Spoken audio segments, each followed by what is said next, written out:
Hey y'all, this is my second NOCO Genius1 video. I permanently hooked the eyelets to the battery connector right here.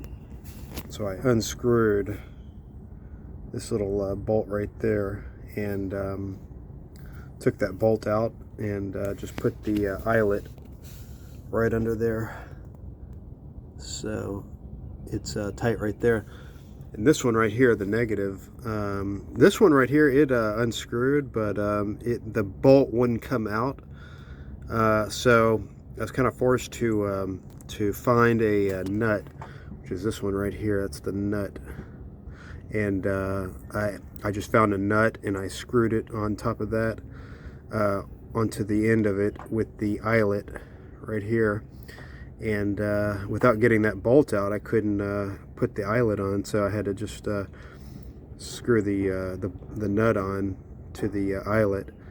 And I was a little bit worried about this little rusted kind of a piece right here that's connecting to the terminal, but it seems to be charging just fine. So yeah, I was finally able to get the eyelets permanently connected to the battery.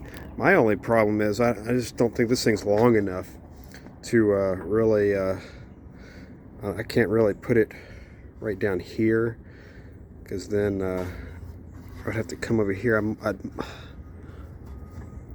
might be able to do that from right here, but kind of a little bit in a predicament of having to open the hood up and connect the connectors each time I want to hook it up. So see, this right here is my only option on this side right here. See, the only other option here is to have this right here.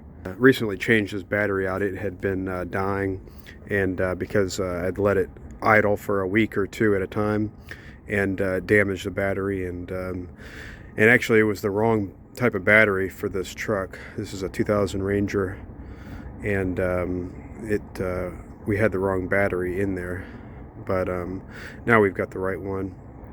So this NOCO Genius1 has charged it up from being, pretty low on the old battery I had, and was able to charge it up, and just fine. I know they say a 30 amp is the most that it can do, but it charged it up pretty well, and if you just give it time, it'll charge up a regular, high amp battery up. Just have to put it on there for a while, but yeah. So anyway, this is my little permanent connection to the battery now, and might try to get an extension for it, so I can easily connect it and have it running through here, and just kind of ball it up right inside here, and just kind of pull it out and hook it up like that.